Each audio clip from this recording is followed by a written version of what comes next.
السلام عليكم ورحمة الله وبركاته. الشما أركبوا يا جرى جرتو وردوتا في داوتوتا يوتيوب ليمن زلت أركمتن وندي كيسن ونجا جرتو وري يوتيوب تاينا لك سبسكرايب قوتن قالتهما وري ماتي تاتن وري ماتي تاني موتو كوتا ماتي كيتا من كيسني يوتيوب كيسني سنينجا ولا قدسنو akkasuma warri subscribe gootan illee cadhistanii taa'uun gatiin qabu nuti subscribe miti viidiyoo nuuf ilaalaa isiniin ja'a inni guddaan barbaachisu viidiyoon daawwatamudha kabira ammoo gama yaada kiyya ka dhufeetti ce'uun barbaada Oromoo haalli amma biyyi teenya keessa jirtu haalli nuti amma biyya san keessatti deemaa jiru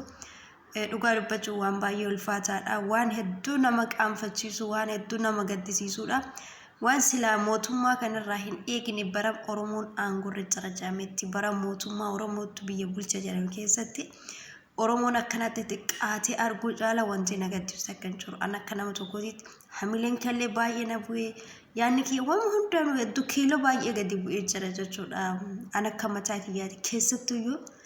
hidhamuun Jawaar Mohammad hidhamuun Baqqalaa Garbaaf Hamzaa Booranaa akkasuma ka Arafaati ijoollee sabboontoota xiqqaalii hedduu hidhamuun ilmaan Oromoodha hedduu hamilee keenya cabsee jira diinni halkanii guyyaa Facebook kanarratti miidiyaa isaanii irratti TV'ti Oromoo akka sareetitti arrabsu jira Oromoo guyyaarraa guyyaatti arrabsaa xiqqeessutu jira biyya abbaa keenyaa keessatti garuu ammoo gaafa diinni akkanatti nu arrabsu gaafa diinni kabajaa argateetiin Oromoon akkanatti xiqqaatu yoo argu hagamta akkanatti dhagamu anaafi rabbitu beekuni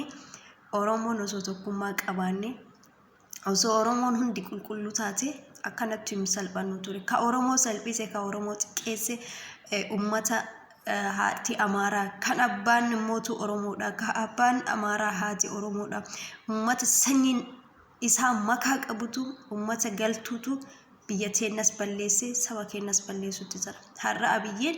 osoo dhiigni Oromummaa isa keessa jiraate osoo haqa ummata kanaatiif kan dhaabbatu ta'e biyya san keessatti hayyoota teenya salphisu ture haqni dhiigni Oromummaa nama keessa hin jirre akkatti nama xiqqeessituu fi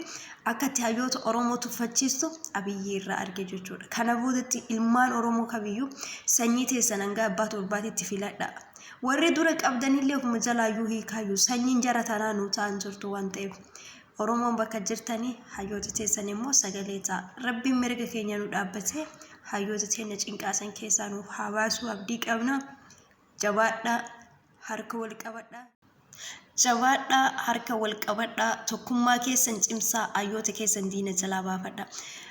bara akkam keessa akka jiru hedduu takka nama gaddisiisa bara dubartiin kabajaa dhabde amma mee masaraa dhaabaa jechuudha mucaan sun maal balleessiti sabboontuu nama cimtuu nama kutattuu akka dhiiraatitti sagalee hayyoota keenya taatee hayyoota teenya mana hidhaatii nu baasaa jettee malee yakkii isiin hojjette kan jiru badiin isiin hojjette kan jiru badii tokko malee yakka tokko malee dubartii hidhu bara dubartiin biyya san keessa kabajaan arganne bara dhiirri biyya san keessa kabajaan arganne Oromoon akka Oromootitti yoo kabajaa argatee beeka biyyatti san keessatti salphatu malee kanaaf Oromooti jabaadhaa hayyoonni teenya hanga mana hidhaatii nu baatu irreedhaanaa kaanuu tokkummaadhaanaa falmannu jaa galtanii rafina galli rafuun immoo waa hedduu keessatti nu buusuudhaaf deemaa jirti bakka argitanis sagalee waliif iyyadhaa waliif birmadhaa yoo kana hin taane booddeen keenya eessa akka deemaa jiru maalitti akka deemaa jiru eessa akka kufaaf deemaa jiru ani gama kiyyaanii hedduu tokko na dhibee jira haalli isaa inni guddaan na sodaachise hundumarraayyuu hayyoonni teenya hoo nyaata maaliif diddan nuti isin abdannee miti abdii isinirra kennee abdii isinitti horannee isin akkamitti nyaata nyaachuu dhabdanii yoo nyaatni keessa nyaatanii hanga feetanillee hidhamtan kaayyoo jaalladhii gammadaa kaayyoo waaqoo guutuu kaayyoo leenjisoo diigaa kaayyoo baaroo tumsaa kaayyoo haacee irratti dhabne kaayyoo gootota Oromoo kaleessaa irratti dhabne namni galmaan ga'u isin qeerroon hadha kumaatamaan gadi ba'e akkanatti diina dura dhaabbate rasaasan illee dhumatu jiru kun isinii mana hidhaa jiru kana abdateeti yoo isin hadha nyaataan kan of ajjeestan ta'e boru qeerroon kun eessatti kufaa nuti boru eenyu irkannaa harmeen Oromiyaan eenyu harkatti kutti